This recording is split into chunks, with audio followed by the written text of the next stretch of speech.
family in me, since I grew up in the hood and was raised by two immigrant parents who labored their way across borders to achieve the American dream.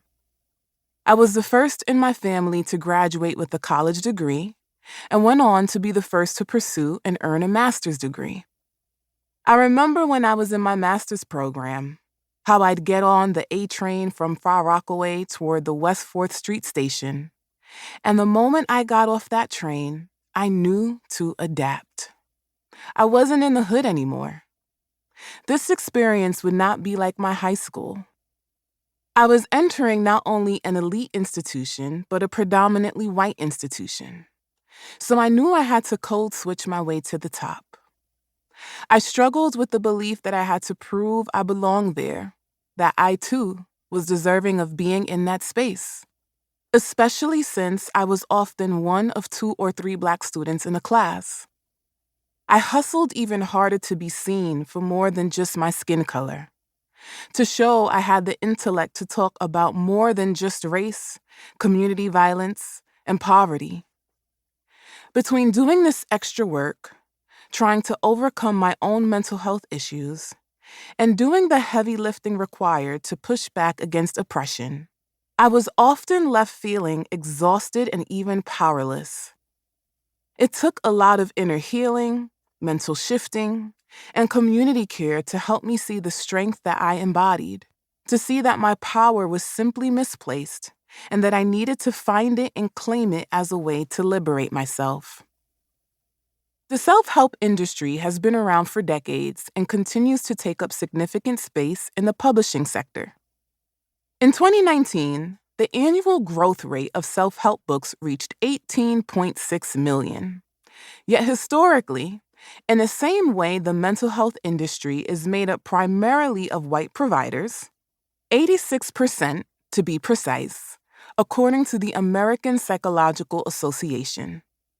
The self-help industry is dominated primarily by white authors, which leads to an erasure of not just Black, Indigenous, and people of color, BIPOC voices, but also BIPOC readers and their experiences, healing practices, and needs. What the strength of the self-help market shows me, however, is that people want to heal, grow, and evolve. But what is self-help without advocacy, community care, and even legislative change? We can't improve mental health without an understanding of the intersections of a person's identities as well as the structures and attitudes upheld in our society that keep people oppressed.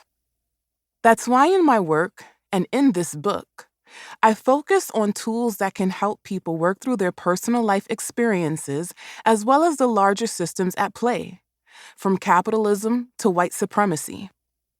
The big picture is always relevant. When we subscribe to the belief that we can do the work of healing alone, which many self-help books and wellness programs suggest, we are setting ourselves up to struggle before we even begin. I want to pause here, however, and state that this book is not only for BIPOC. This book, including the conversations about race, class, and privilege, is for everyone. You are listening to a book written by a Black woman. So honoring me and my humanity is an essential part of your being able to digest the stories that I share about myself. But my expectation is not that you need to look like me in order to learn. My expectation is that you give yourself permission to honor that we are different. Our experiences are different, and the way we see the world is different. And despite our differences, there is still space for listening, understanding, and holding compassion for people in their stories that do not match our own. We are all in search of belonging, but too often we trick ourselves into believing that assimilation is belonging. To fit in, we must talk the same, act the same, look the same, and share the same identity 100% of the time.